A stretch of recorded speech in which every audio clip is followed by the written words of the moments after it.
time mince any words, Benny. Let's get the hell into this match and see who is going to win. The first match of playoffs, by the way. You'd think this was like an upper bracket finals the way this match has been going. No, this is the first match of the first day of playoffs. That is just incredible. That I just can't. This has been great to see from both teams, and I really question it. Like CJ said, I question what is the mental game like for Investigation Files. First ban Hibana, though, not crazy to see on Clubhouse. The amount of hatches, the amount of heart breaching you need.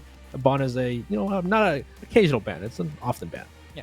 Yeah, but even then, again, how often Investigation File like to ban Thatcher and Nomad? They know that PB are gonna ban it. They can use their ban to do whatever the hell they want. In this case, Hibana, again, another standard ban. Thatcher coming up as well. PB have banned it literally every map so far. Common ban throughout the season. Totally makes sense. Cade here, we just saw them ban it on the previous map, on Bank, and not really sure how much impact it ended up having in the game. Maybe it was the difference between an 8-6 victory and a 7-5 loss. Who knows? But here as well, taking out that Cade, it's going to make opening up walls like Garage a lot easier, and also, again, IF have used it extremely well. Benny, Valkyrie to round things out, I mean, this is not going to be untreaded territory for either of these teams in the ban phase in general and on Club. Yeah, this is a very, very normal ban. Like, you can just trade out the Hibana for a Maverick, and it's the same as always pretty much at that point, really. So this shouldn't be crazy for either team. And I think like CJ said, though, I'm interested to see how IF start this off. They need to start this off on a good foot to keep this going, because I do wonder, what is the mental game like for them? How are they feeling after losing that many rounds in a row? And I guess true, like Brim said, they were close, but losing, even you lost close rounds that many rounds in a row. It does grate on you. You think about what you could have done to change things out. But at least for this match in particular, I'm hoping for a long run. I hope we're in for the long haul on this map, because that is what this series deserves. One thing we didn't mention, by the way, is that based on those op bans, one operator that is let through is Mira. This is an operator that IF certainly love, but both teams throughout the series so far, when she is up, have elected to make use of her on their defenses. Bank as well, both teams like to play it, but IF especially have always been fond of Mira. And in this case as well, we'll bring her out in the first round. We'll also see them going for an extension all the way to the top floor, an extended roam like we often see on Clubhouse. This was the strategy that got them a lot of their defensive wins on Bank, and if they play it well here, could set the pace. And again, if the mental is chalk for one of these teams, getting a win on the board, getting 2 wins on the board, maybe that's enough to maybe clear up some of the fog that CJ was mentioning.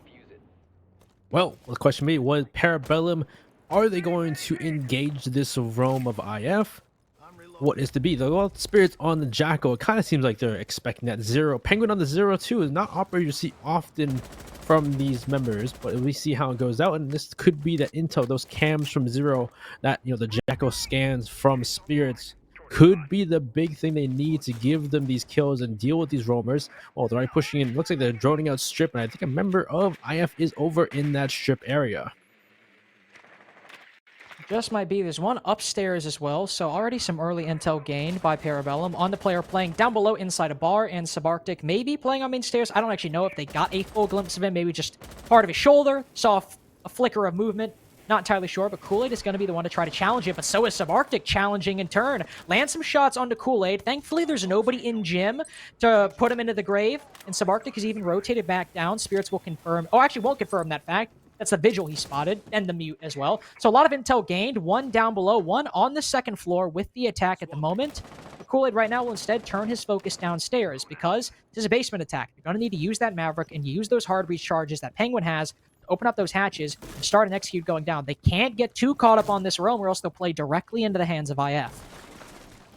Time is still there. They still have time on their side, though. These hatches have been open, preemptively by the defense, knowing that it's going to be that roam. So this doesn't make it easier for a Parabellum, but at the same point, they haven't really gotten any kills, though. They haven't really dealt with any of these roamers. They just pushed them back downstairs. So it could end up still being that 5v5 execute, but with all the hatches open, it's make it quite easy for Parabellum now to go to work, open up those floors, and see if they can push back these players downstairs. These players on site, and the question next to us be these mirror windows. How are they going to deal with them? Because it is difficult to deal with mirrors on this bottom floor, because you can't really get to an angle where you can shoot them. Though a grenade or a Selma could be what you need. Oh, actually, they didn't bring a Selma even, so never mind. Yeah, that's what I was going to say. Before on Bank, you could use those Selma charges to open them up, but now you can't. You got to get direct. You got to do something, and right now, it's not Parabellum doing anything. It's IF not getting in their face. Inrio takes the gunfight from below, takes them down. The hatch, the kitchen hatch, was impact tricked successfully. So, that's likely going to remain solid. Penguins out of hard breach charges. Kool-Aid does not feel comfortable whatsoever having opened that hatch. They might just have to send it down main stairs, but then still there's that mirror window. IF have done such a good job at not only rotating back, keeping all of their members alive, but getting aggressive in a calculated way and denying Parabellum all of these avenues to move in. They'll drop down the Moto hatch with only 15 seconds left. The C4 actually only manages to kill Kool-Aid. Penguin manages to find one, but IF retained the man advantage. Penguin, the only one left, the only one with a kill. He's cut down quickly as well. That round was IF through and through in every aspect. Yeah, it was interesting because they figured out all the control they needed because, well, all the hatches are open up except for that kitchen hatch. Nobody from IF was really playing to the room except just to waste time. So once they got pinged by the Jackal scan and they figured out those Argus cams were there too, and that PB had full control of that, that masked side, they just drop off, go back to site. So it ends up being PB's play at that point to try and open in the kitchen hatch and create and execute. And like you said before, impact checking was huge. They only brought one hard breacher, which was Maverick, and they brought open, of course, those can openers to try and substitute on a map like Clubhouse, which is interesting. But unfortunately, because of the impact trick, you really can't get anything open at that point, and you don't want a Maverick kitchen hatch because it's just asked to be C4'd.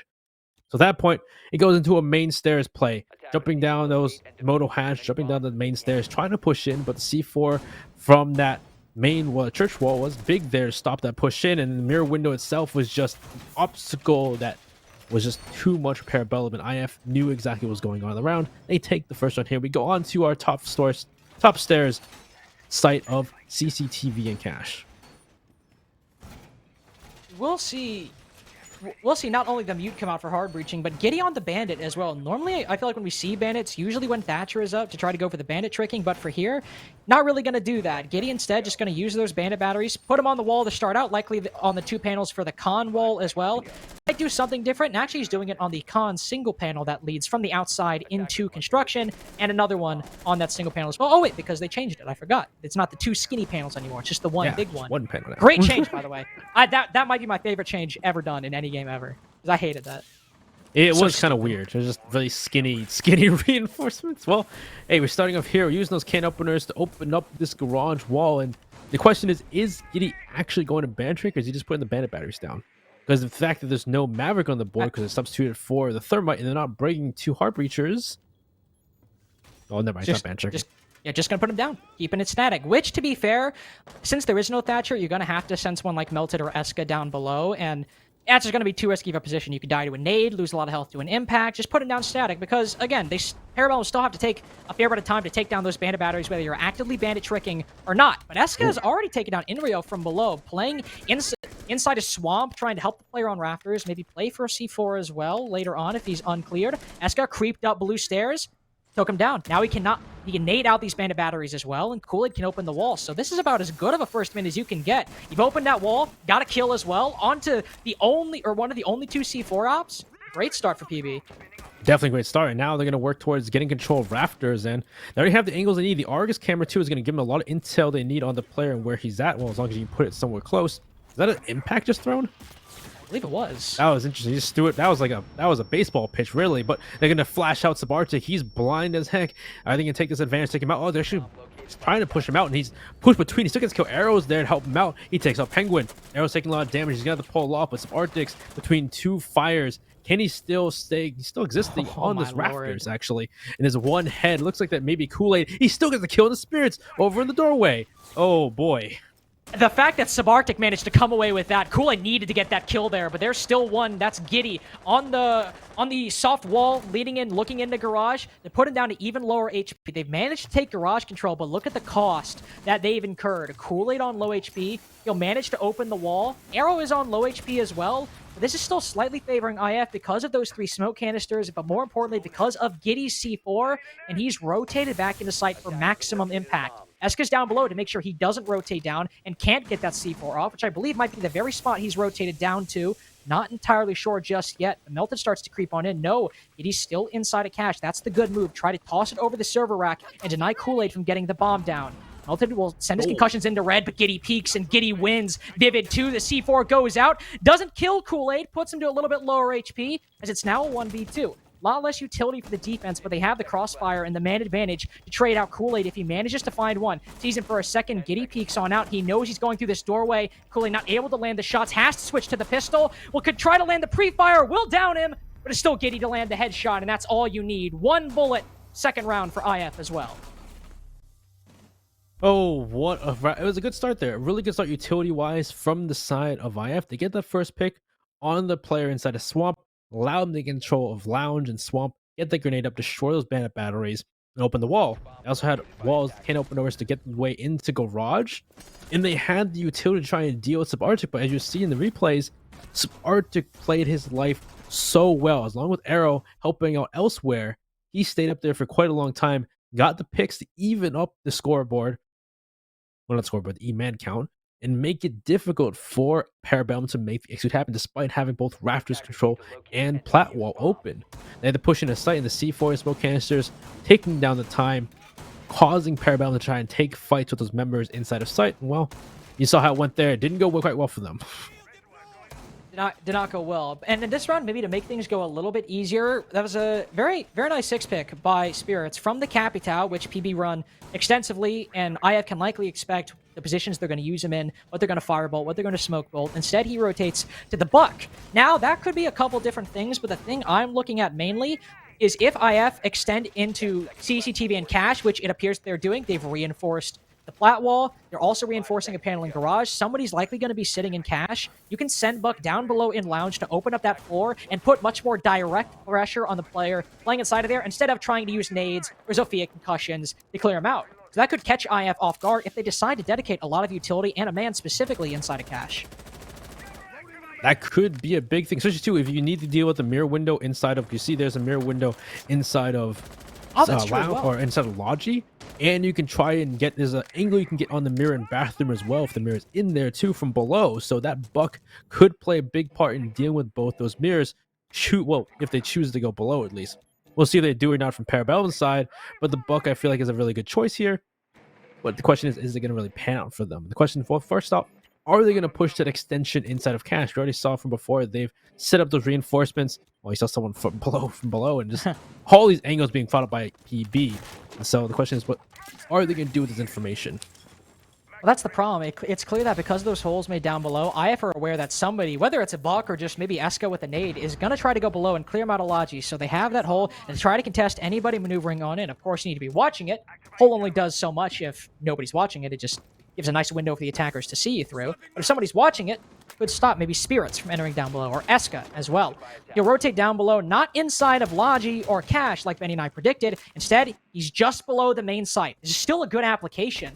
Bedroom is already extremely difficult to sit in, but if you buck out a few key spots, the small little places of solace you can take are no longer safe. Same with Logi. Arrow playing inside of there could have done a hell of a lot to stop PB's attack, but he rotates out. Kool-Aid manages to thread the needle, catch him off guard. Opening pick untraded by IF.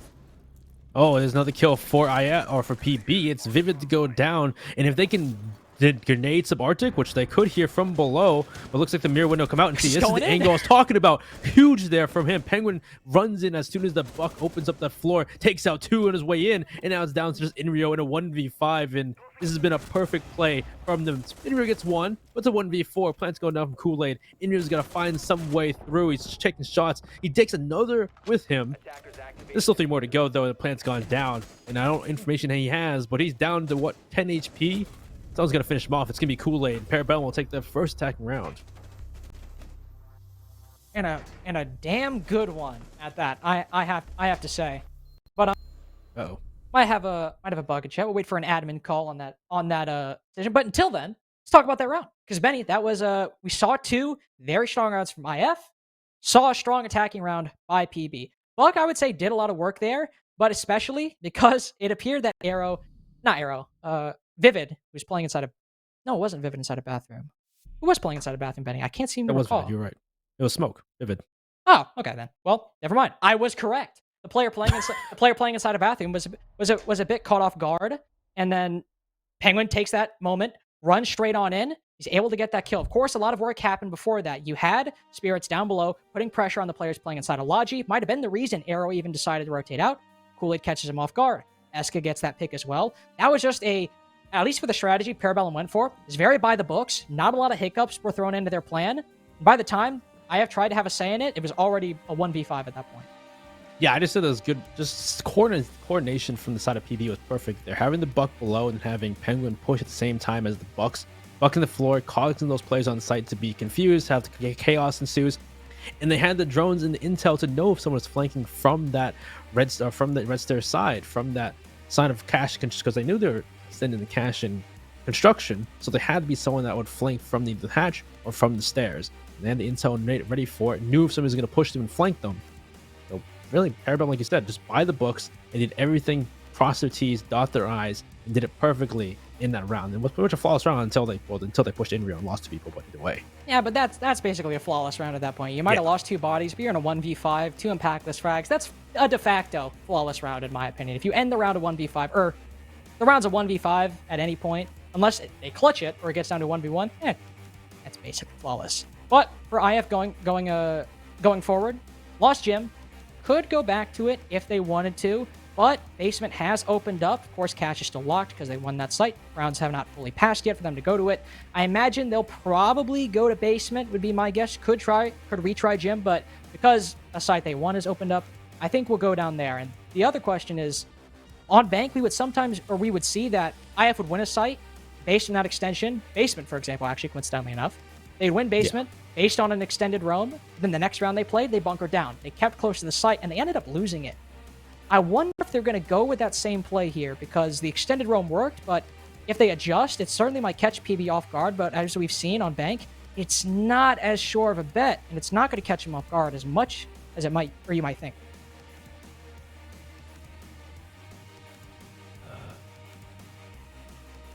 I believe I've been disconnected from TeamSpeak. That was odd.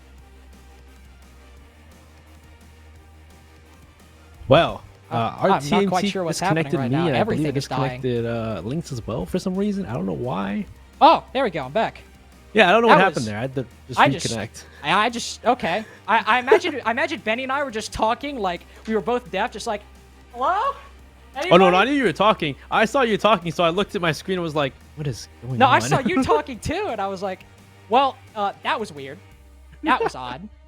Maybe it was the TeamSpeak like they're talking about in chat. But either way, like, yeah, I don't know, depends. Because on bank, though, getting aggressive and then being bunker is dependent on, well, the map, the site you're going to, because some of the sites playing bunker is not very easy to do.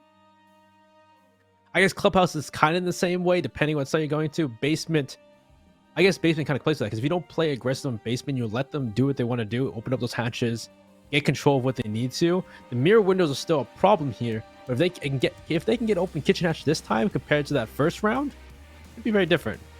Yeah, that's one thing I want to see. If they do bunker down, are they still going for that impact trick? Because I believe it was Inrio using his impacts, and I can see the lineup. You guys can't, but it appears that he might not be going for that impact tricking anymore. But also the issue here, we saw Parabellum 6-pick from the Capitao to the Buck. Right now, it appears from what I've seen that they're going to bring the Capitao. This is sort of an issue for holding positions like Jen, while Wamai and Jaeger are on the board, so Wamai can specifically, he's the only one who can catch those fire bolts. If Parabellum successfully burned those, that could be extremely difficult of a position to play if those Capitao bolts end up coming in. Of course, Parabellum have shown it. They have used a 6-pick, but I won't tell you what they've 6-picked to. I'll keep some surprises. So Parabellum or IF could be aware that's the kind of play they're going for and not hold Gen nearly as aggressively. But I think, as you said, if they open that hatch, Parabellum have a lot of tools at their disposal to make their execute happen. It's just a matter of whether or not they can get that hatch open. Because once they didn't look good. Didn't look great. Not at all. Yeah, because that main stairs push, that moto push is so difficult with the mirror on board. And especially because they didn't have, well, in that round, they didn't have control of blue at all because they didn't send anybody over there because it was those, dying seconds in the round. There wasn't much time left to make a play. It depends on how it goes. If they have someone who can take control of blue and they can deny the mirror from, blue from behind them, they could still make that, that moto hatch, that moto drop, that main stairs happen. But again, if you go with kitchen, you go for dirt, you go for blue, it could be a different round. I don't know. There's so many different avenues you can take for this church one. It depends on how IF plays it. From the lineup, it seems like they're going to play a much more bunkered down hold, which would then mean that they need to take blue this time. Blue is kind of a requirement. Yeah. Oh, by the way, for context, for why we're taking so long, it actually was not an in-game bug, as you said. I believe it was Inrio said TS bug in chat. Right now, we use TeamSpeak, basically a server that lets production come. The players come in here. This is where they talk. Right now, our server is bugging out. Unfortunately, we're having some communication issues back and forth, getting everyone connected, that sort of thing. Of course, as you literally saw, Benny and I just got kicked out for some reason. I literally don't know. It's actually never happened to me before, so that was a new experience for me. Wasn't a fan, gonna be honest.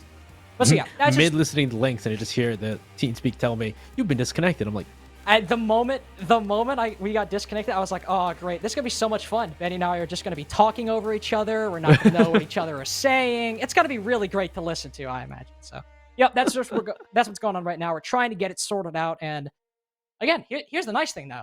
Here's the nice thing. Both teams, they get some time to relax. They get some time, a lot of energy spent, a lot of nerves going on. Both Parabellum and I have get some time on map 3 to just be like, hey, let's all chill. Let's all hang out for a bit. Get to know each other. Let's all hang out for a bit. This isn't for all the potatoes or something. It's just chill. I mean, it's kind of important. It's like lower bracket on the line, could go down in your first match. That wouldn't be fun. As Connor said, potentially 5 BO3s if you want to make a deep run. I would take the break if I had the option. The fact that Sunday you could lose upper finals, win lower finals, and then play grand finals. That's actually that's what I had in my bracket. So like the first half of my bracket was like serious predictions, and in the second half I was like, this would be cool if this happened. I have PB getting knocked down in the upper finals, going to the lower finals, and then winning it in grand finals. Just because I think it'd be funny or be cool if PB had to play 3 BO3s in a day and ended up winning. That'd be a testament to endurance right there. Playing 3 best of 3s. That would, if you win after playing 3 BO3s, like I don't know, you just get all the money. You just deserve like a Jeff Bezos amount of wealth. If you can bear through 3 BO3s in a row, playing Siege, which isn't exactly like the most relaxing game at times, requires a lot of thought as well as mechanical skill, you deserve just like maybe a hug after, if anything. I don't know. No, I think the worst decision we talk about, like if every single BO3 goes to the third map and you lose that grand final. Oh. That'd be just the worst thing ever. That would just be the worst day of your life. The fact that you lost upper finals, won lower finals. They were all just map 3 going to the limit. Then you get the grand finals, you go to the limit third map and you lose it, and you're just like, can you imagine probable MVP of the stage, Arrow, map 3, grand finals. He's played 9 series in a day. It's 7-7. Loses the final round. Loses the grand final 7-8 on map 3. Just like. You're just cursing him at this point. Is what you're doing. It's just citing him specifically. It's the end of Full Metal Jacket with just Private Joker just staring into the camera, just getting that 1,000-yard stare. God. By the way, we're finally in the game, as you can tell. So that's good. Finally. But you can already tell from the lineup, like you said before, it seems like they're going for more of that bunker style. Nobody seems like they're gonna roam this time. And the question is gonna be with Parabellum with all the control. It should be a lot easier to open up the kitchen hatch to gain control of blue to make a play happen compared to that first round. Oh, also, by the way, if you were wondering who that 6-pick was, Penguin initially 6-pick to Buck, then was like, actually, you know what? I'm going to do the ace. Yeah, he was 0 at first. They've been bringing the 0 a lot, but I feel like they've been kind of having an issue with only having one hard breacher and substituting those can openers, which is the reason why. Well, and also you still get those, as you like to call them, can openers on Capitao. I've never heard that call before, by the way. I've never heard them referred to as can openers. If I have, I just didn't register it, which, to be fair, is probably true on me. But I've not heard that before, but you still get those 2 hard breach charges. Capitao, Kool-Aid also decided to go to the Thermite, so if you're really worried, as you said, about not having that ranged hard breaching, putting yourself at risk of getting C4 in Kitchen, I think the ace is a good pick, but 2 of those somewhat charges are going on Kitchen Hatch. I would bet money on that, and I'm not a betting man. I would say it's more maybe for just trying to deal with the mirrors as well. I've seen a mirror on dummies and the mirror facing main stairs, which could be more of the use, from my opinion, but we'll see what happens, and maybe they will use on hatch. I don't know. But having 2 hard breach charges is really nice, though. The fact you get 2 rather than just 1 now makes it a much more viable option to bring those can openers. But we'll see what happens there. As it looked like, PB are just doing the work they need to do, just droning out and seeing what's available, what's going on the map so far. And now what the question is what is their plan going to be? If, of course, taking the top floor and they've droned out everyone above and made sure nobody's roaming, now the plan's going to come to fruition of what they're going to do next. We do have Vivid playing inside of Dirt right now. I would say playing aggressively, but the wall is reinforced, so he's not really getting in anybody's face. If Parabellum want to go that way, they actually since they don't have a Maverick, they might have to use nades if the two walls are mute jammed. But either way, Parabellum, while they're on that side of the map, not making too big of a fuss over it right now. They've taken Kitchen, they've taken Bar, and since there's no Cade on the board, it was banned. Spirits could start using that hard reach charge, but he falls off, maybe anticipating a C4 or an impact trick of some kind. Not entirely sure, but instead you rotate off and do exactly this, Benny. Use 2 of those Selma charges on the Kitchen hatch. Oh, and impact trick. And I'm about to say impact just gonna. There's only 2 impacts, so it's just gonna. All right, well. Wait, now you can't get the hatch open. Yeah. I guess you could use the can opener after that. Or you could use a can opener. There are 2 C4s though. Kind of an issue. So it's gonna be interesting. Oh, it's open now too, so you can see through it. So this is kind of scary. Question is, the C4 gonna come out? No, I think always gets away. It's perfect. It's good. Okay, cool. So they get the hatch open with a bit of utility to use their side. They can't now use those Selmas on those mirrors either now, but they at least have the kitchen hatch open. So the question next is gonna be, what is the plan next? Looks like maybe they're going for blue and dirt as well. That could be the plan next. Blue is kind of, I feel like, the denominator here. You have to take control of blue, in my opinion. Yeah, blue's definitely going to be really important, and I doubt they'll go dirt because with 40 seconds left, Vivid's still playing inside of there. That would probably be a death sentence, but they could go over. In fact, Kool-Aid is rotating down. Are the walls muted? No, they are not. So you can open this up, but have they droned it out? Because if Vivid is there, could maybe run out. No, instead, Kool-Aid is rotating back, just trying to distract Vivid, maybe go for a fake, distract Vivid's attention, looking into dirt, and then push the site and make it effectively a 5v4. Problem is, it's a 5v4 now effectively, but on the wrong side. Inrio and Jen stop Penguin from solo pushing from Oil Pit. Right now, it's evened up. Kool-Aid's able to get the bomb down, likely because of those 2 kills achieved by Spirits, and melted a 3rd as well from Kool-Aid. This time, he's punished for it, but the trades are all going Parabellum's way. Inrio has rotated back in from blue, down below the kitchen hatch, but the problem here is Eska can continuing opening up holes to stop him from rotating through, and it's from one of those very holes that he ends up losing his life. 2 rounds in a row for PB, a big break in between rounds 3 and 4, but still 2 wins nonetheless. Well, I was wrong about blue. They didn't need blue that round, actually. Well, they didn't need blue, but they did try to take it, and Inrio did kill Penguin. I think the big thing was the fact that they're able to jump into sight, get the plant down, and having that control above them inside the hallway, having Spirits, was it Spirits? I can't remember. No, it's Eska. Eska playing above as a sledge. I said Spirits for some reason, but Eska above as a sledge, just watching for those rotates into that hallway was big for them. And unfortunately, they couldn't get a C4 in the right place because they planted not in default, but by the racks instead, where nobody really expected it. They did see shots come through, and unfortunately, time after time, it was IF that were in the disadvantage at some point. Unfortunately, even if they get the first pick too on the player pushing blue, which is interesting. And now into this round on CCTV, round number 5, Parabellum likely saw Giddy rotate to that Bandit. Only time Giddy's played Bandit was on CCTV. As a result, Penguin 6 picks to the Maverick in order to open plat wall, to go through any hard breaching, the con wall, the garage wall, what have you, to try to clear out those mute charges in those Bandit batteries. Good 6 pick onto the Maverick as well. Big thing here, though, Benny, Subarctic just, like, managing to stay alive on Garage despite, I don't know, fire bolts, 2 players shooting at him, charging him as well. Part of that was because of Arrow supporting him from down below, but Subarctic just managed to defy all odds and survive despite every bit of attacker utility and bullets being dumped on him. Yeah, he was quite the survivor that round. I was surprised. He was flash for part of that too, where he didn't see anything and he didn't get pushed. There was a 0 cam on him as well. Yeah, it was a 0 cam and he was blind. He was hit 2 fires next to him. It was quite a bit on him, and he still survived for that long. It was huge for him. So the first part, of course, last round was the fact that when they first played this, going below, Eska goes below, gets the kill on the player in Swamp.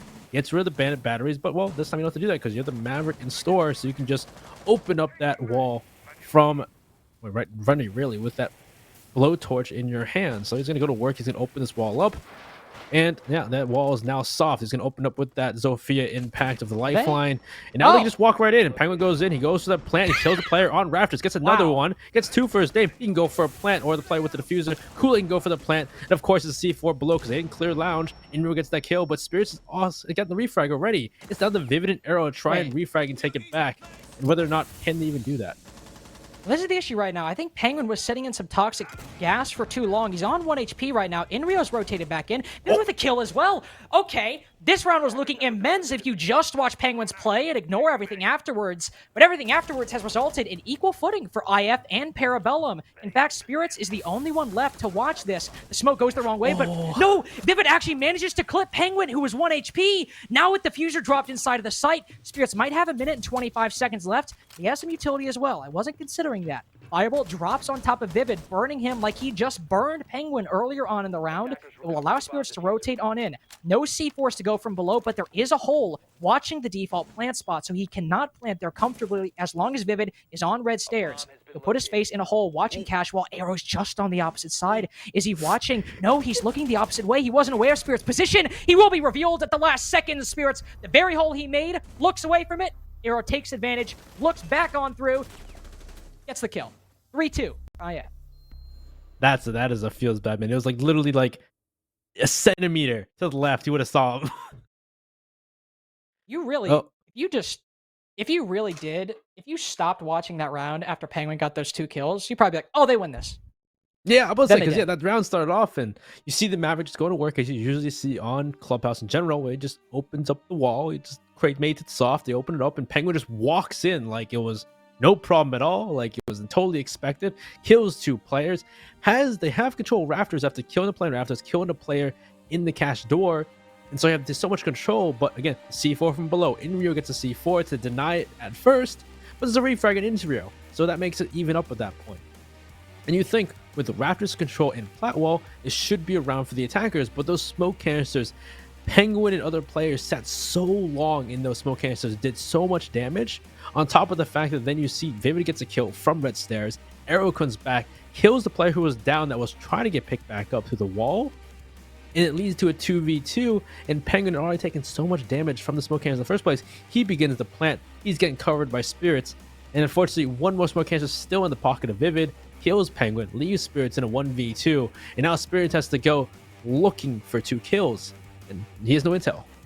Yeah, no intel. He even threw a drone at one point, but it was quickly shot by Vivid, and Spirits already knew. I think it was probably calmed that Vivid was red stairs. I don't know for sure, but he knew at that point, but there was no more active intel to be gained and nobody to watch that angle, so he had to keep peeking back and forth like you said. Wasn't much they could do after that. Again, that started off really well for PB. It is clear they took them off guard. Both Subarctic and I believe that was Giddy as well, just completely flabbergasted, stunned by what PB did. But after that C4, those toxic canisters, those were the 2 big things.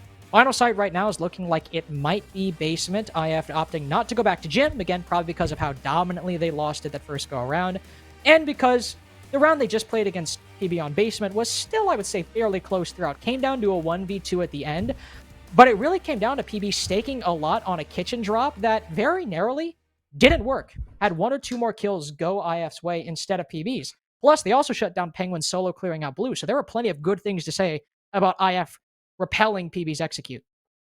Yeah, if there was a C4 or a smoke canister placed differently that round, that could have been a different round. Of course, they didn't have the intel to know where exactly, PB were planting.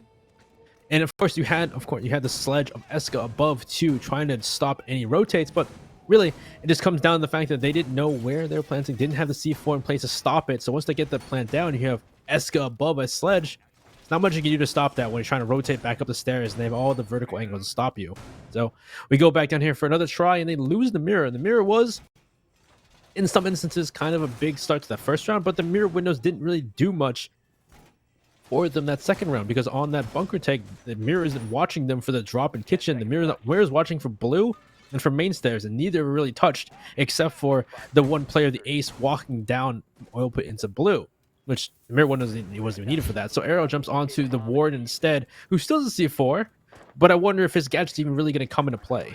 I think it could, because before that first basement round, I talked about how Capitao is often used to clear out the gen position with his fire bolts and then using the smoke bolts to move on in. But since Parabellum didn't really focus on gen nearly at all, odds are those smoke bolts are going to be focused on either main stairs or on the kitchen drop, which what PB did last time. So not only do you get that C4 to use, but you also get a gadget that could very well directly counter the type of execute Parabellum already went for. So I think those are the fuse on the board, though. That's what I was going to get to second. There's also a fuse on the board. Parabellum probably not too happy that each time they've tried to open that kitchen hatch, they've been C4'd, impact trick, shot at. Like, you know what? We're going the fuse. I'm putting a cluster charge on the floor, and if any of you are playing below that hatch, you're done. You're donezo. Oh, you can clear blue as well, actually. If you do the hatch over inside of stock into blue, that could be pretty helpful to clear up blue as well. Especially because the ADS is only grab, what, one in every 10 seconds?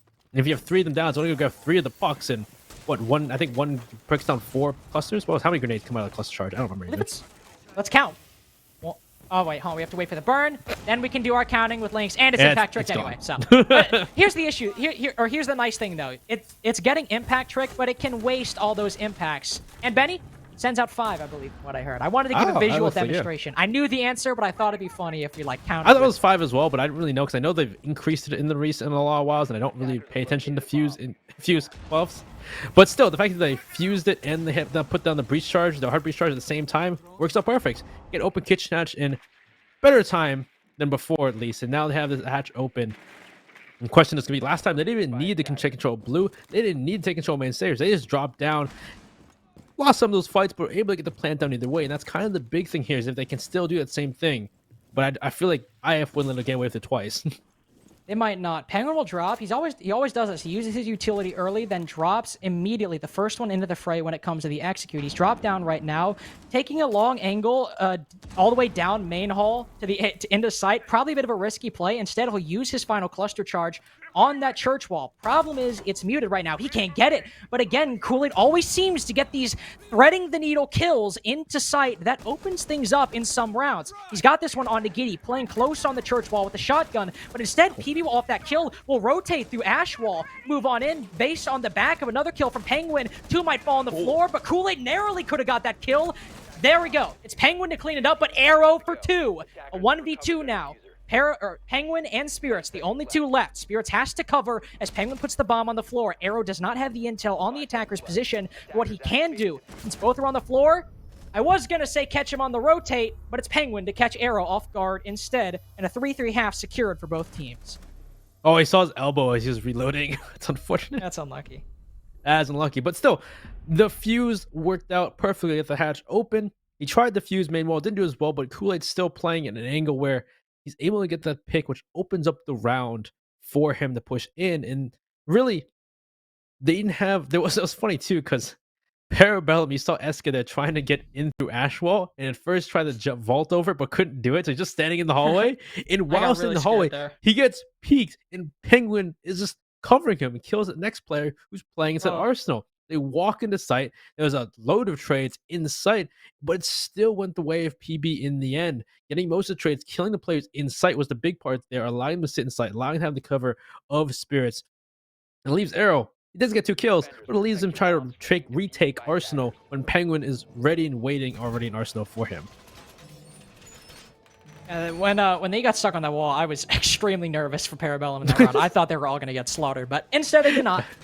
They get the 3-3-half. Moving downstairs for the first side, Benny, we actually see a bandit on basement. This is not an operator and site combo we see all too often. It was not 6-pick, by the way. It was actually Penguin to 6-pick onto the Mira from the smoke. Maybe to try and catch them off guard, the smoke and the bandit. Maybe they were trying to say, hey, we're going to CCTV, but instead they switched out. Instead, they're going to basement. Either way, seeing those black mirrors in front of you will not be a welcome surprise for IF, but they do have the Capital, which could provide a useful tool to firebolting out behind that mirror window, clearing them out. Also have some nades with Giddy and Arrow as well, so it's not like they don't have utility to clear out those mirror windows. They can still probably handle it if they realize it early on. I definitely agree with that. And it's interesting to see they're still looking to try and roam, though. They're putting the bandit batteries on that plat wall first. And they have the mute and the bandit walking around on the top floor rather than the visual or the Mozzie. So it's definitely an interesting difference here. But it should allow for IF to drone them out and figure out where they are. And will these 2 members of PB with Spirits and Melded stay up here for a long time? But yeah, these bandit batteries interesting because you don't have the Kaina board, so you're just gonna make it difficult by bandit battering them. Because now that mute's been nerfed in a sense, where that that bubble over the mute jammer doesn't go in a cylindrical way. It's a bubble now. It's not a cylinder, so it only gets part of the wall, not all of it. So you just bandit battery at that point. Oh my god, is this gonna work? I don't know. When I said faking out going CCTV, I meant like in the prep phase, but Well, so they see Moto Hatch is reinforced. Inrio's seen it now. There's got to be some kind of confusion going on. Like, okay, wait, what the hell is happening? Okay, now we see Inrio moving a drone downstairs. I imagine they're going to realize soon that the site is basement, but nobody's made their way in just yet. Nobody has a drone inside the site. Inrio sending another on down. They're trying to contend with these players inside of construction. They could lose all their bodies here, but if Parabellum just stay alive, they're wasting so much time for IF because they're convinced that it might be upstairs. Maybe that's not the case. They also had Eska on the pulse as well. This is reminiscent of a hold that Parabellum liked to do on Clubhouse with a couple changes. Wait, are they double mirroring this? They double mirrored it. I don't know if that was a strat or a fake from Parabellum, but whatever it is, we're a minute 45 seconds in, and IF have not made any progress. Yeah, I don't know exactly if it was they were hesitant on pushing the roam or if, like you said, they thought it was upstairs. But they've wasted 2 minutes trying to clear those two players. Didn't clear either one. Wasted utility on that clear. And now they have to somehow make their way into the basement. Main stairs is going to be very difficult to do with those two mirrors facing the main stairs. And the question is, do they have impact? Do they have impact trick as well for the kitchen hatch? No, they don't. So, but the C4s are still in play though. So if they go for that kitchen hatch, they could get C4'd by the pulse.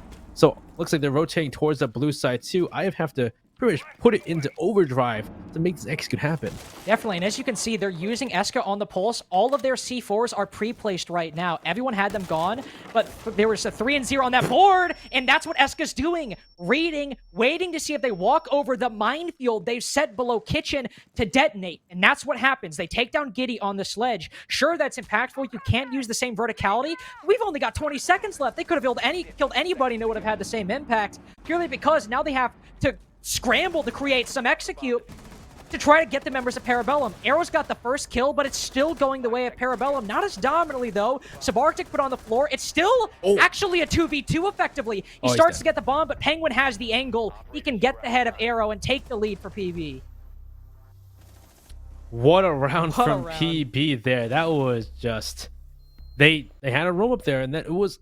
IF, unfortunately, took 2 minutes to try and clear that roam, and I'm not sure if what Links said was true. They thought it was a top floor bomb site, but they spent 2 minutes clearing out those two players, and they didn't kill either of them. They just pushed them back downstairs. They go for the execute, and well, it was unfortunately losing out your sledge there makes it more difficult in the end. But the eye very close there. They had the kills they need to clear out Church.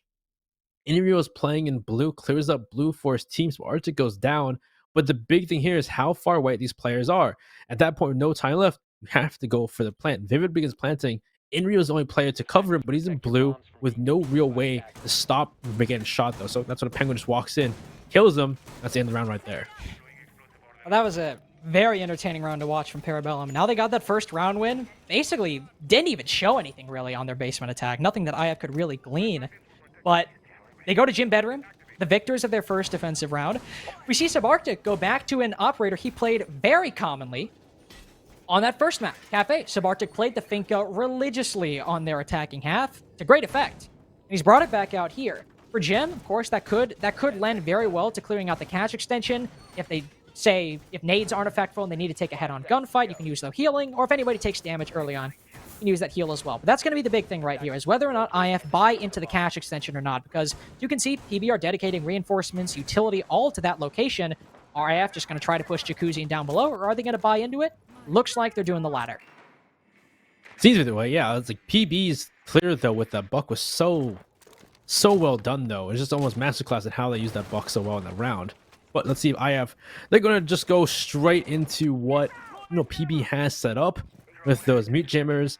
Dealing with that cash is going to be difficult for them, and I wonder what are they going to do exactly to deal with it. They don't have really a buck, so they still could grenade from below. They have quite a few grenades in their arsenal. They have 3 sets of them with both Finka, Maverick, and Sledge, so they could go from below and try to grenade out some of these players in sight. You also need to grenade that mute jammer anyway that's on that cache wall if they want to open up that wall and push into cache. We'll start to make some progress on that front, Benny. Of course, need to physically open the wall. Instead, we'll see what is commonly done if there is a mute jammer or some kind of hard breach denial on the opposite side of the wall. Thermite put on the floor to try to counteract that, or even if it's not there, as you can see from Vivid, just open up a small hole that doesn't put you at too much of a risk, but if you want to go prone, you can contest some very key angles to deny a certain area. That's exactly what's being done here.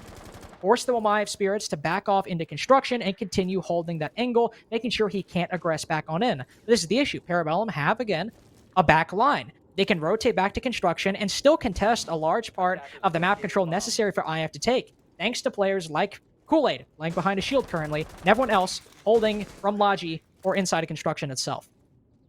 Yep, time is ticking, and they just push back one member to another line. They just systematically go push back and back to the defenses they set up. And I think it's the same play or the same analogy people put as the onion we've heard time and time again, is they're just peeling back the onion, all the layers until try to get to the end. But by the time we get to the end, there's no time left to make it happen. So at least they've opened up that jacuzzi wall, and well, they're gonna look at that whole maiden bathroom that's staring them back as they try to push through. What intel does IF have as they push through? Melted's sitting behind their bathroom. Flashes go out. He's blind as heck. He's gonna run away, try to stay in a corner and not get blown up. He's able to get away scot-free. Now with that rotation, Mr. Parabellum have to start contesting some of these long angles, or in the case of this player to the right of Giddy, a very close angle that he'll have to contest with. If Giddy can manage to find an angle, he'll instead cook a nade, bank it on through, but it gets caught by an ADS. That is massive, because Penguin will likely have been a dead man. It's still IF to get the opening pick. Second nade caught by an ADS as well. The fact that Penguin can playing inside of here with impunity at the moment is massive for their chances. He pops up, rips the head off of Vivid, but Giddy somehow gets the frost mat and 2 kills after that. Eska and Kool-Aid will finally stop the madman of Giddy. Another flick to take down Arrow, this time from Kool-Aid, but now it's Eska, the only one left. He's shut down by Inrio. The final 2 kills both go the way of the Zofia. That was a hectic round, to put it mildly, but IF come away the victors in the end. It was 5 seconds left. There was not a lot of time left, and I can't believe that Giddy shot the frost mat, flicked up, and killed 2 people. Yes, I will get it too. The fact that he got both those kills. Like, I saw the movement. He shoots the frost mat, shoots Penguin, shoots the next player inside of construction, then finally dies. I'm like, he's so good, dude. He's so good. How did you get into Liddy? How did you do that? Like, what happened there? I would love to see his screen from that point, because he had to flick down, flick right. I mean, he knew Penguin was there. He naded him earlier. He was well aware that Penguin was playing in that position. He knew Penguin was there because Penguin killed freaking Vivid, who just didn't look his way. Well, yeah, that's also true, but there are a couple other factors that led to that. But basically, just to put a nice little bow on top of that round, because we haven't talked about it very much. I have started out, pushed out that cache extension, pushed them back to Khan, decided to rotate, and it was a little bit sloppy. But they got the kills necessary entering into the site. That's what happened. It was not the best from their attack throughout, but they got the kills in the end, and that's what matters. This site specifically, now that Parabellum are actually defending CCTV officially, instead of just putting all of their utility up there to fake out IF, it's not at all the same lineup. No Bandit. Tachanka's added. Do still have a Pulse, though, so that's an odd overlap between the two. Interesting one. Hey, but you know what? That last round exemplifies what IF does every single time when they have no time left. Just kill everybody. They just send it, but they just kill everybody. It just works. It's happened so many maps and so many times where I just don't understand how they win the round. It's like TSM when they first started. That was exactly what they did. They would they'd have like 15 seconds left. Nope, everyone was dead. Is this the second coming of TSM? I don't know if I go that far just yet. They got to win playoffs first and get to Rels if we want to give them that name. Well, here we go. Off to PB's next defense, and like you said, it looks a very different lineup, or somewhat different. The only thing the same is that, having the Pulse on board, and well, Pulse a big one if they're trying to C4 from below, and the question is going to be, what is IEF's plan here? They're still keeping the Fink on board, and first things first is opening up that plat wall, and there's nothing to stop them besides the mute jammer, so it shouldn't be a problem to open up that wall. Arrow should be able to go to work, no problem on the wall as Maverick, and question is, are they going to go for a split take? It looks like they're going for a split take because Giddy is opening up towards this master side. Well, they have the utility for it. They have the Thermite and the Maverick, and there's only mute jammers for Hard Race now for Parabellum. Split take is certainly viable. With opening those walls, you have that Maverick. You've already opened up plat wall as well. Might as well. You have the time to do it. Problem here is you got 3 members of Parabellum all sitting down below at the moment. You have Eska sitting on secret using that pulse scanner. Scanner. See if anybody's playing on that plat wall right now, but he's not seeing anything. Which probably indicates, if he's not seeing a soul on that side of the map, that IF are probably going for a split take. And there's going to be a lot of people coming from construction and logistics and main bedroom in the second half of the round. If he didn't call it out, then he is scamming them. That is true. That is true. If he is dead silent right now, that is a scam. Anyway, so yeah, they have control of master. The making sure IF's looking back behind them, make sure nobody's wrong, but somebody is close by. It looks like maybe Melted. I'm assuming playing close by downstairs, which I'm assuming they understand that. Yeah, it's Melted down below. He's looking for a chance to try and get a shot on somebody on the side of IF. Grenade comes through, flashes comes through to deal with the ADSs, and looks to be a split take so far. But never mind, Oh arrows. no. That is unfortunate. Well, there we go. Giddy got the kill, though. Catches Kool-Aid. I believe maybe that was throwing a C4 or just either way getting a bit aggressive. Managing to trade that up. Very good. Could have gone extremely poorly if your Mav on a split take died by nading himself. And they're also aware that Melted is playing down below inside a bar, but unfortunately Giddy slow peeks that. Melted has the advantage in that engagement. He can not even pre-fire, he can just fire the shots the moment Giddy's kneecap comes into frame, takes him down. But here's the thing, I have keep managing to not only work picks on this doorway, but with a Claymore kill as well, just by waiting and getting those kills. They've managed to do it again, Benny. 30 seconds left, they run on in, Melted has to rotate back, he's the only one left, but they didn't see, he peeked on in the moment they all looked his way. And now on 1 HP, he actually might have been able to do that if he committed. Now with only 1 health left, post-plant, he won't land the pre-fire onto Inrio, but pre-fires are going to have to be what he lands if he wants any hope of winning this out. Will spot Vivid's feet, but he only able to land 1 solitary shot that does barely enough damage to write home about. Still stuck at this doorway, 2 members of IF in front of him and to his right holding a crossfire. It would require a throw of monumental proportions for Melted to come away with this round, but he'll keep trying. That's an admirable attempt, but he looks the wrong way at the exact wrong second. Sabarta cleans him up. Interestingly enough, too, as well, they didn't open up construction wall. You know, that's probably because Arrow gave himself a shrapnel face massage. But the fact that they didn't open up that wall and still won the round? But again, Benny, it's just like I like how I made the TSM comparison because I specifically remember when this phenomenon first started. I don't remember exactly the season. I think it was season 11. It was a round where literally exact same situation. The con wall is closed. They have to push through cache doorway, and somehow they get all the kills. Like it's just you had like what Inrio was on server window. They had people at the cache window just taking fights and winning every single one of them.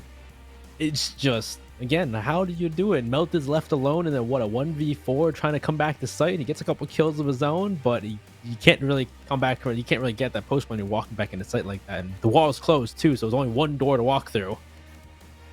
And kind of crazy. And if you're not aware, as you can see by PB's tactical timeout and the fact that we just played round number 9, it's currently 5-4. Oh, wow, that was actually really good timing on my part. I didn't even know that was going to come up on the screen. It's 5-4 for IF at the moment, and PB are taking that tactical timeout. I think this is a good time to not match point yet. Still have a couple time to implement any adjustments you want to make. But Benny, I'm not gonna wait. I'm gonna spoil this right now. It's basement, and we're seeing the bandit again. Is this gonna be an actual strat? And I was wrong in that they weren't faking out the site. Or is this gonna be a bait, Parabellum? Because that's what I'm wondering.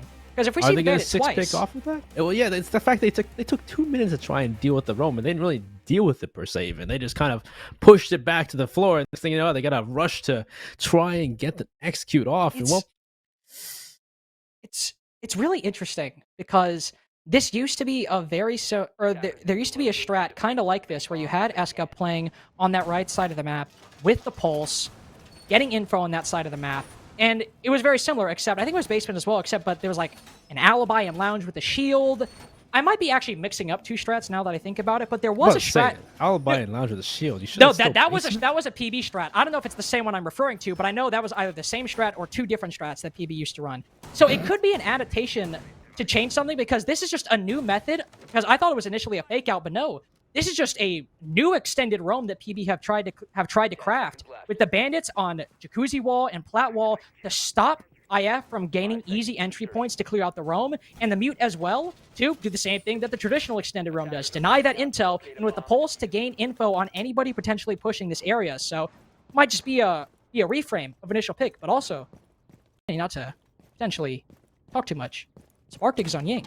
We've seen IF grow with their Ying usage. That's too many words for this tweet. You need to stop tweeting. That is true. I am way over 240 characters right now.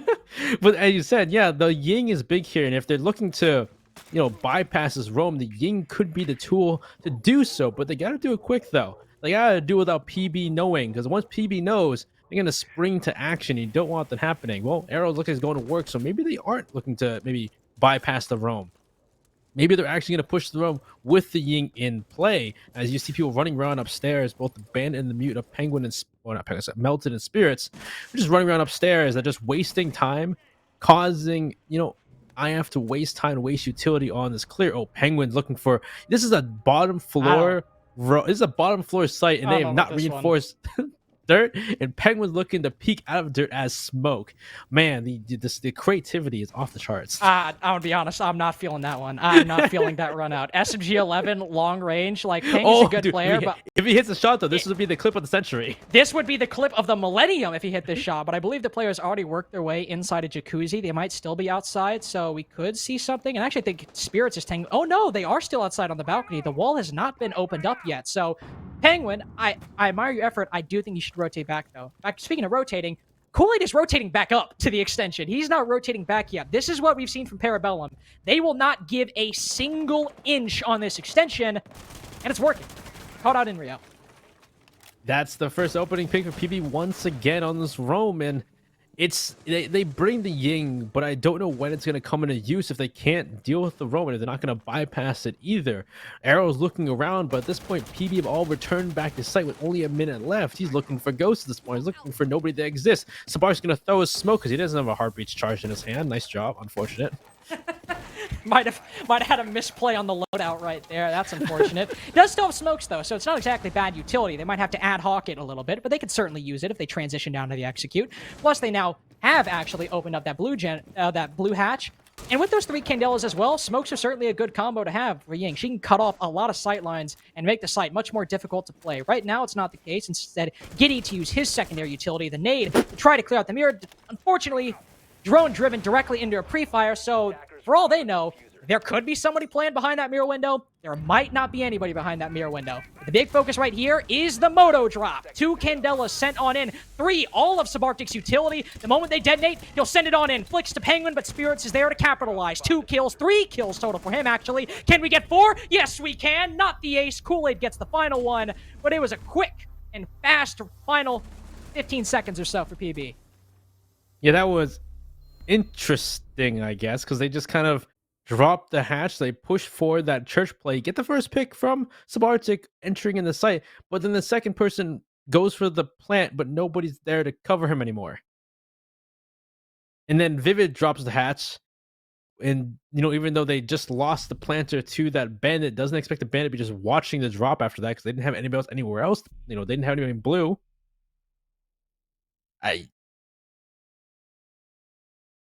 Not sure what to say. Betty is stunned right now.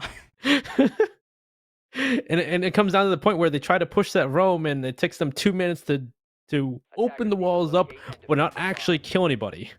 Well, either way, the Ying was a good idea.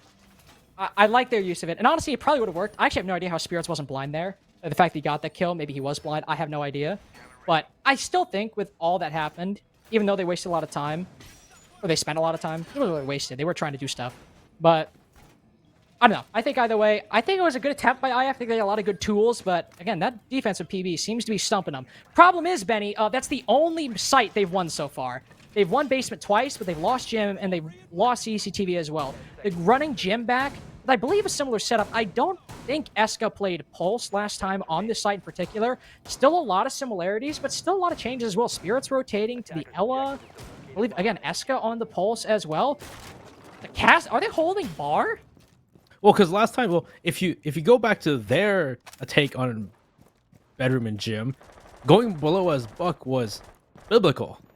So them holding really bar makes sense. But at the same point, IF last time only pushed that cache extension, and they didn't even push below it all. They pushed, well, I guess if anything, if you know they're going to push on site and you see 4 from below, holding control bar could be good.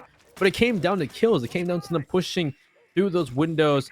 Getting, well, of course, Giddy, you saw just, jump through the window and kill 2 people was kind of big there. So I'm not sure if holding bar is good or not. I don't know if it's IO. Don't ask me. We'll see what happens, though. Well, I mean, as we saw from IF, we've mentioned the phenomenon of them pushing in late, getting all the kills. Where did they come from? They pushed from Jacuzzi, and they pushed from Gym Bedroom, or Gym Window, which is exactly the type of spots you can contest if you're holding bar and IF doesn't clear you out, which only a minute in, things could change, but it appears like not only are they not doing that yet, they're going for the exact same style of attack. They're not going for that cache clear like they did previously. They're putting a lot of focus on opening up this Jacuzzi wall early on, sending in that Rotero drone to try and clear out any utility on the inside. So if Parabellum's hold downstairs goes completely unread, that is monumental for Parabellum if they can make it work. Yeah, I think also, yeah, you saw Penguin going below with that secondary shotgun just opening up below. So this should give the intel and the the context that there's someone below playing bar. You probably should clear them before making the push. Flashes come out from some Arctic. Vivid with the first kill onto Kool-Aid, who was playing bathrooms. The players on site are getting taken out, but you still have these people below. This is a great angle from Eska watching in. So Vivid goes down. Oh, we can't see him though. It's like behind the wall. So Oh, and no, he gives up quickly. Not at all. Trying to stay in Sieska. Might go for another angle challenge later on, but Inrio has the right idea. Trying to clear out that extension from below, but look at this! Penguins rotated over. He blew open a hole with the secondary shotgun and managed actually to take down Giddy. Inrio outside of Lounge will manage to trade him out, so the man advantage is not lost by IF, and they send it into the site. But this is the question. Inrio knows they're extending downstairs, but they haven't properly dealt with it. Does Eska have the intel? No. He sends it up. Can it get the kill? No, it misses! Vivid's put to 1 HP, but he gets the bomb down successfully. The extension is not successful, but it's still even man count, now quickly dwindling for Parabellum. They are keeping it even. Eska down below failed with the C4, but gets the kill on Vivid, who is sitting on the bomb. With Eska down below and Melton moving on the horizontal, they're a little bit isolated right now. Arrow and Subarctic, they can coordinate a lot easier than Parabellum can because of that floor difference. Melted, the only one left. He knows one's outside the bedroom window, but he's running low on time. Only about 5 to 4 seconds left. He'll try to bait out the defuse, but both can swing at the exact same time and take him down, which is exactly what they'll do. And IF secures match point. oh, what a round. That C4 could have been in. Apparently TS broke again, but that are we gonna get disconnected? C4 we might actually. But either way, that C4 was that turning point. He threw it behind the bomb chassis. So the shrapnel from the C4 doesn't hit Vivid, who was on the other side of the chassis. I'm assuming at least, because it looks like that happened. That's at least how I read the situation. But yeah, I mean, PB'd be on match point right now if that C4, instead of throwing it left, if he throws it right, or if it lands at even a slightly different position while he's throwing it left, that was it. If you're PB right now, again, they've been in this situation before at much worse odds. 1 round separates them at the moment. Overtime and going down to the loser's bracket. And there's no fourth map after this. They need to win this round if they want to stay in the upper bracket. And again, that might be the moment. Kind of like Subarctic's 1v2 on Bank. We look at that and say, that was where it was all lost. Yeah, it's crazy that it just comes down to those lagging moments. And the big thing there is, again, IF took the entire round to try and create their execute. They only had Jacuzzi, they only had those windows, they didn't have much control elsewhere. So it came down to just them pushing through Jacuzzi, pushing through those windows into sight, and they had the control downstairs, they had the angles, try and deny it this time. But they still had the picks. They had those opening picks needed onto those anchors on site to create that play in the first place, allowing Vivid to get in the site, get in the gym, and get that plan down. And that C4, it's crazy. Well, one, they didn't have a hole below that. I don't know if you create a hole under that site default plant inside a gym, but they didn't have a hole there, so they throw the C4, and that C4 could have been down around in it right there. But either way, I'm assuming this goes overtime. We're going to CCTV and cash, so. Maybe. We will have to see, unfortunately, because, again, we're experiencing some communication and production issues on our side again. For TeamSpeak, it's not the game's fault. Unfortunately, our TeamSpeak is breaking right now. We're going to throw to a quick 5-minute break, but again, as Benny said, we're hoping to see overtime. We'll be back in just 5 minutes. Hey, everybody. We're back. I have literally no idea what's been happening, by the way. Our team migrated to a new server, so hopefully everything is okay now. Which would be funny, by the way, if this were the last round played, if we spent all that time and then IF just win. That'd be kind of funny. It would be kind of crazy. Hey, well, this makes it so that the next players don't have an issue if there's something wrong with that TeamSpeak server. But either way, that is true. We're on to the last round, or the potential last round. It's actually the last round of regulation, no matter what. Yes. So. Could be. But we're on to CCTV CCTV and cash once more. This was the round where IF won, really based on just kills. They didn't really have a lot of control. They had that plat wall open, they had control construction, but they didn't open up construction wall. They were just peeking through the windows of server, windows of getting from construction to cache and plat wall, and they were just getting picks again and again on PB who are sitting by this, which this site has been more difficult for defenders as time has gone by, but still lost every single member to those peaks on that site, leaving Melton in a 1v4 at that point. So I don't know if that's gonna happen again. I hope it doesn't. But that's the nice thing for PB. It might be one round away from potentially getting eliminated and relegated to the losers bracket, but you were basically winning this round almost the entire time. Of course, the whole reason Conwall wasn't open was because Arrow killed himself with a nade. That is true. It wasn't like PB directly countered him. But they were still winning a large portion of this round and doing very well for a large majority of this round. So going to CCTV isn't the worst thing on the face of the earth. Did they not reinforce that wall, or did they get caught off? I'm assuming with it is soft. They don't have any impacts. Did they just? Oh, I'm assuming Zofia Inrio opened it immediately. Started the round. I guess, but either they left it soft or they didn't reinforce it. I'm not entirely sure what happened there, but that's already a is this the KCP open the CCTV wall? Please no, please no. Open the plat wall and just no. Call back if Joel's watching this. Strat was awful. Terrible. Either way, so plat wall is open partially. Maybe this is to make it more difficult for him to push up to that plat wall. Don't know the reason for it exactly from PB's side. But the big question is going to be, what is the next step for IF? Last time they went for this, control over by construction and open the wall. But you can see there's a mirror window and laundry. There is some extended play from here from PB that IF now have to figure out, have to, do some investigating, as their name entails them, and figure out what the next plan is. That was awfully clever of you. I'm very proud of your references there. And right now, Subarctic is doing some mild investigating. Maybe more so waiting patiently, like a detective might in any other situation, waiting to see if anybody rotates down below to go for a C4. Fortunately for him, he's caught off guard by Penguin. I don't know if that was just Red Stairs who want a gunfight, but Spirit's also rotating down the stairs, getting extremely aggressive. This is often what sometimes needs to happen on Raptors. If you sit there and accept your fate, you could just be taken down with no opportunity for a trade. And while that is what happened with Spirits, it's what happens with Penguin too. Spirits' play could have changed the round dynamically for Parabellum, but because Penguin was caught off guard downstairs and was being a bit careless, to be frank, regarding Vivid inside of Garage, he gets caught with his back turned, running back up red, and Spirits' big play, and Penguin's play as well, completely nullified because both of those players have now fallen. IF have Garage control, but with only 30 seconds left, less than that even, getting down this bomb, especially with a C4 still in Kool-Aid's hands, a lot can be done for Parabellum to still bring this to overtime. 15 seconds left. Vivid opening up that panel. Arrow has managed to find Eska, but the C4 is expended onto Arrow. That means Vivid can start getting this bomb down unless they go for the kills, which isn't what they're going to. Kool-Aid has to clutch this 1v2. He manages to find one. 5 seconds left. He doesn't have to play. He's got the shotgun as well. The 1v2 for Kool-Aid secures overtime, and they get one last piece of rope to save their upper bracket chances.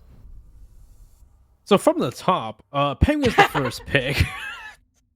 Just to go over that round. Let's go over the round real quick. But yeah, like you said before, Spirit's playing aggressive on Raptors could have been a game changer. He gets that first pick. And like you said, you have to play aggressive on Raptors because you don't know what's going to happen. There's so much being done to you from the attack. So you have to play aggressive. He gets that first pick. He does finally get refragged. And then Penguin, who may have not heard the comms, may have not known that they'd fully take control of Garage, gets picked off trying to walk back up those red stairs.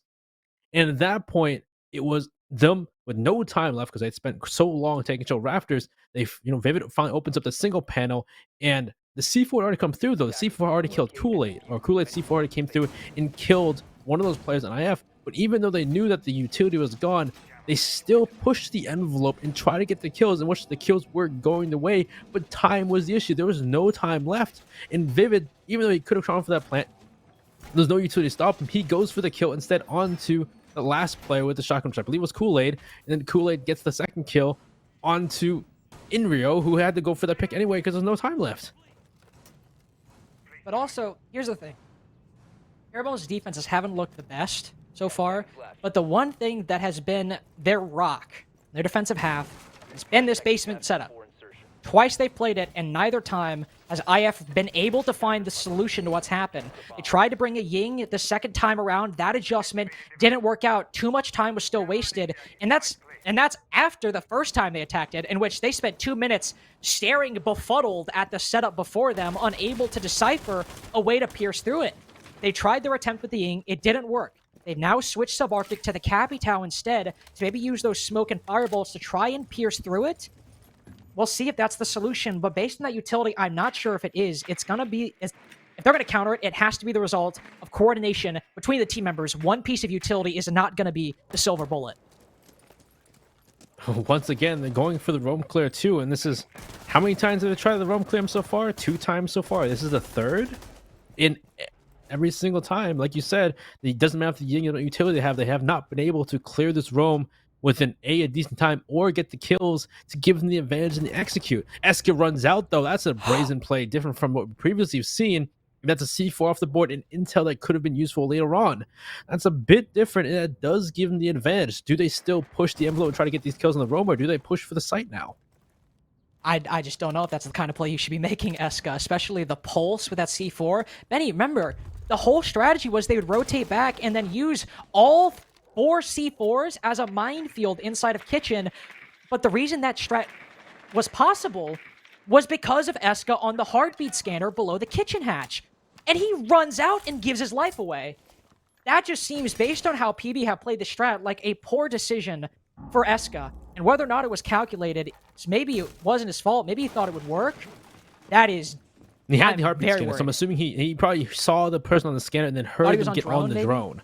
Yeah, I think he heard them get on the drone, but Arrow also, I guess, had a drone inside of storage and knew he was jumping out, so just gets on the drone and kills them. So I don't know if I consider it a, careless play, but I'm not sure if it's the play to be making, in this round here when it's so important. Hard to say. I don't know. I'm just a caster, but still, that gives them advantage now. They don't have to scared of the heartbeat scanner, of the C4s. They could, but there's still C4s on the board. Yeah, there's still C4s on the board, but you don't be scared that you're being pinged by that heartbeat scanner while doing this work. So it gives so much more power to them. C4 just come out. Is it going to kill them though? It downs them though. That's still huge though. So C4 is still working well for PB. And they still have, and Melted still has one as well, who's likely playing Church, so he can send one all the way from Church to the kitchen drop if that's where IF decide to go for.